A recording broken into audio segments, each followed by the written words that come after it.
ओम गंगणपते नमो नमः।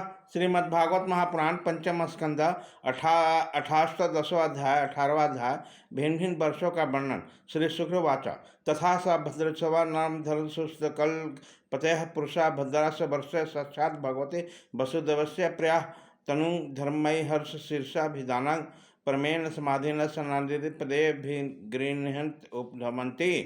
श्री सुखदेव जी कहते हैं, राजन, भद्रार्ष वर्ष में धर्मपुत्र भद्रस्वा और उसके मुख्य मुख्य सेवक भगवान वसुदेव के हगिरी संज्ञक धर्म में प्रिय मूर्ति को अत्यंत समाधि निष्ठा द्वारा हृदय में स्थापित कर इस मंत्र का जप करते हुए इस प्रकार स्तुति करते हैं।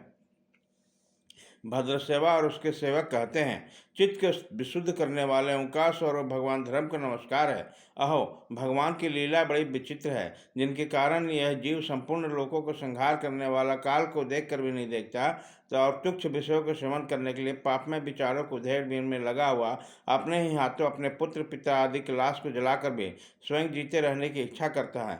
विद्वान लोग जगत को नश्वर बताते हैं और सूक्ष्मदर्शी आत्मज्ञानी ऐसा ही देखते हैं, तो भी जन्म रहित प्रभु, आपकी माया से लोग मोहित होकर हैं। आप अनादि हैं, आपके कृतज्ञ बड़े विस्मयजनक हैं। मैं आपको नमस्कार करता हूँ। परमात्मन, आप कर्ता और माया के आवरण से रहित हैं, तो भी जगत की उत्पत्ति स्थिति और प्रलय ये आपके ही कर्म माने गए हैं। सो ठीक ही है, इसमें कोई आश्चर्य की बात नहीं है, क्योंकि सर्वात्र रूप से आप ही संपूर्ण कार्यों के कारण हैं और अपने शुद्ध स्वरूप में इस कार्य कारण भाव में सर्वथा अतीत है।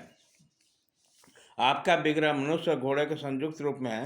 प्रलय काल में जब तम प्रधान दैत्यगण वेदों को चुरा ले गए थे, तब ब्रह्मा जी के प्रार्थना करने पर आपने उन्हें रसातल में लाकर दिया था। ऐसे अमोघ लीला करने वाले सत्य संकल्प आपको मैं नमस्कार करता हूँ।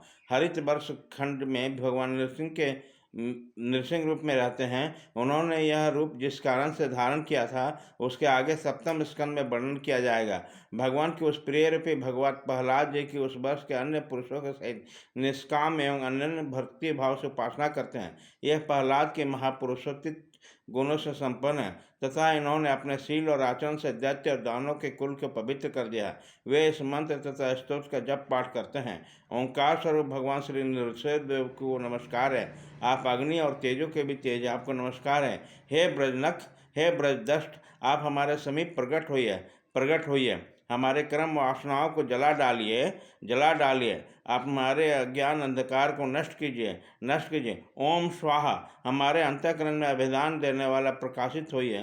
क्षम नाथ, विश्व का कल्याण हो, दुष्टों की बुद्धि शुद्ध हो, सब प्राणियों में परस्पर सद्भावना हो, सभी एक दूसरे का हित चिंतन करें, हमारा मन शुभ मार्ग में प्रवृत्त हो, तथा हम सबकी बुद्धि निष्काम भाव से भगवान श्री हरि में प्रवेश करें। प्रभु, घर, स्त्री, पुत्र, धन और भाई बंधुओं में हमारी आसक्ति न हो। यदि हो तो केवल भगवान के प्रेमी भक्तों में। जो संयम पुरुष केवल शरीर निर्वहन के योग्य अन्न आदि से संतुष्ट रहता है, उसकी जितनी शीघ्र सिद्धि प्राप्त होती है, जैसे इंद्रिय लोलुप पुरुष को नहीं होती। उन भगवान भक्तों के संग से भगवान के तीर्थ तुल्य पवित्र चरित्र सुनने को मिलता है, जो उसकी असाधारण शक्ति और प्रभाव के सूचक होते हैं। उनका बार बार सेवन करने वाले कानों के रास्ते से भगवान के हृदय में प्रवेश कर जाते हैं और उनके सभी प्रकार के दैहिक और मानसिक मलों को नष्ट कर देते हैं। फिर भला उस भगवान भक्तों का संग कौन न करना चाहेगा। जिस पुरुष में भगवान में निष्काम भक्ति है, जिसके हृदय में समस्त देवता धर्म ज्ञान आदि संपूर्ण सद्गुणों सहित सदा निवास करते हैं, किंतु जो भगवान का भक्त नहीं है, उसमें महापुरुषों के वो गुण ही कहाँ से आ सकते हैं। वह तो तरह तरह के संकल्प करके निरंतर तुच्छ बाहरी विषयों को दौड़ता है।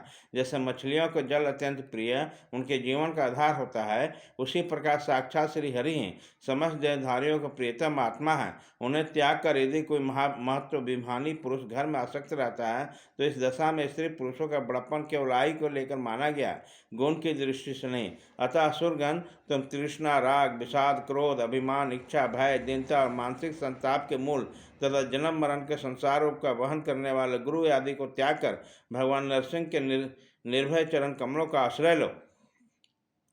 केतु माल वर्ष में लक्ष्मी जी का तथा संवत्सर नामक प्रजापति के पुत्र तथा पुत्रियों का प्रिय करने के लिए भगवान कामदेव रूप से निवास करते हैं। उन रात्रि को अभिमानी देवता रूप कन्या और देवाभिमानी देवता रूप पुत्रों की संख्या मनुष्य के 100 वर्षों का आयु के दिन और रात्रि के बराबर अर्थात 36,000 वर्ष है, वही उस वर्ष के अधिपति हैं। ये कन्याएं परम पुरुष नारायण के श्रेष्ठ शस्त्र सुदर्शन चक्र के तेज से डर जाते हैं, इसलिए प्रत्येक वर्ष के अंत में उनका गर्भ नष्ट होकर गिर जाता है।